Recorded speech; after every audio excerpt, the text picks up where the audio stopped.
the news this Saturday, saying goodbye. 1 week after he was gunned down while responding to a call, EMT Mark Davis is laid to rest.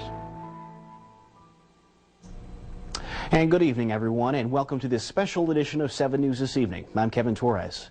More than 1,000 people gathered in Cape Vincent this afternoon to say farewell to Mark Davis. Through tears, they explained how much the young man touched their lives. His funeral started at Thousand Islands High School and then trickled down into the village. We have 2 stories for you tonight, and we begin with 7 News reporter Rachel Kent. Goodbye, Mark. I love you, buddy.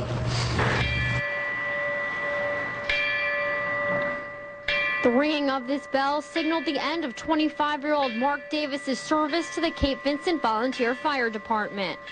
The other day, last week, I lost a friend, a co-worker, most of all a brother, but we all gained a hero.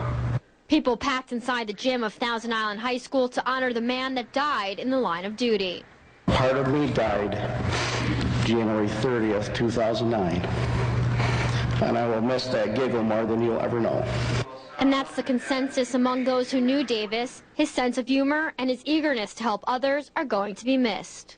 I remember him stopping in, filling out an application, wanting to come to work for us. Energetic, jovial, just full of energy and ready to go. There wasn't a dry eye in the crowd as the New York City bagpipers played their tribute to the volunteer firefighter and EMS worker. And those who knew Davis say he lived and breathed EMS, and he wouldn't want this tragedy to keep others from continuing the work he lived and died for. Rachel Kent, 7 News. After Mark Davis's funeral at Thousand Islands High School, his family and friends made their way into the village of Cape Vincent. A special service was held there for members of the community to mourn. We turn now to 7 News reporter Jessica Kane, who spoke with some people who said they will never forget this day.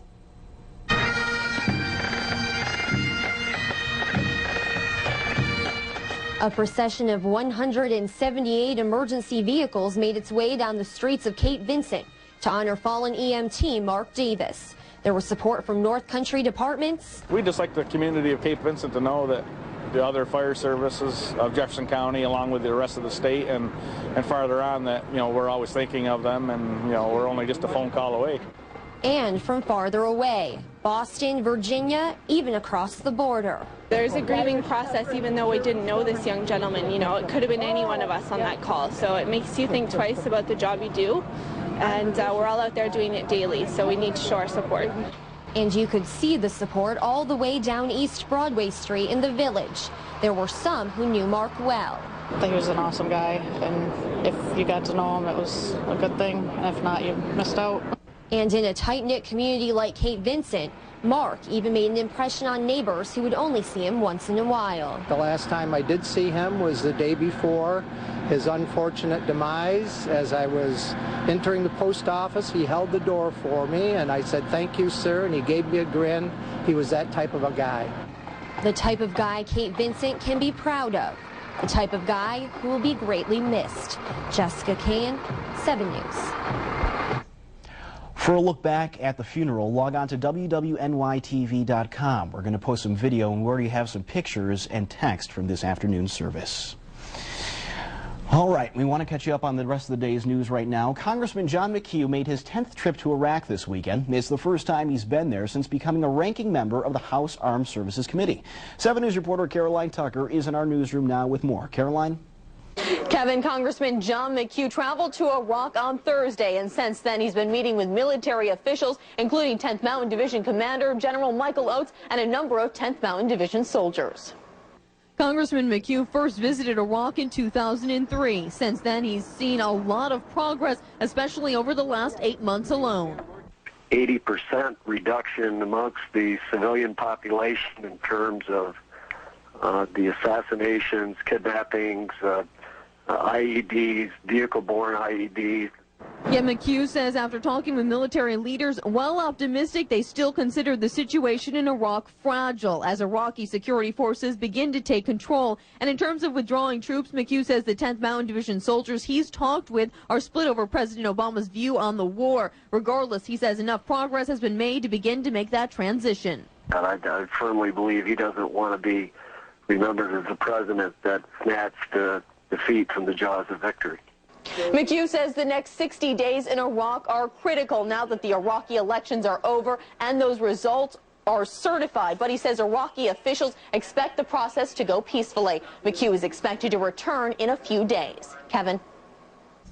All right, Caroline, thanks.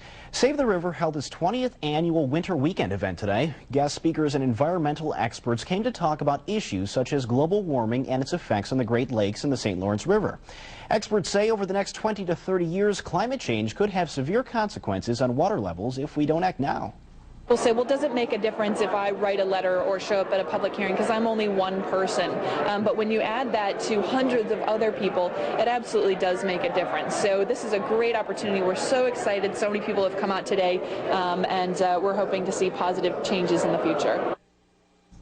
If you miss Winter Weekend, all the presentations will be posted at SaveTheRiver.org. Well, Kinney drugstores across the North Country offered free dental exams today. At their Watertown location, a local dentist set up shop at the store to poke and prod at kids' gums, just to make sure they don't have any problems.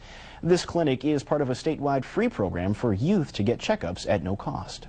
The sooner kids get involved with the dentist, the sooner that preventive care can be done, and hopefully, again, problems can be mitigated.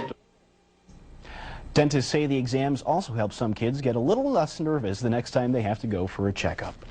All right, speaking of checkups, time to get a check on the weather. 40-something degrees today. Carl up in Norwood was saying he walked outside with his spring jacket on, John. Spring jacket. No way. I know, but it's incredible. I mean, we were 2 below this morning, and now we're at 48 degrees. I mean,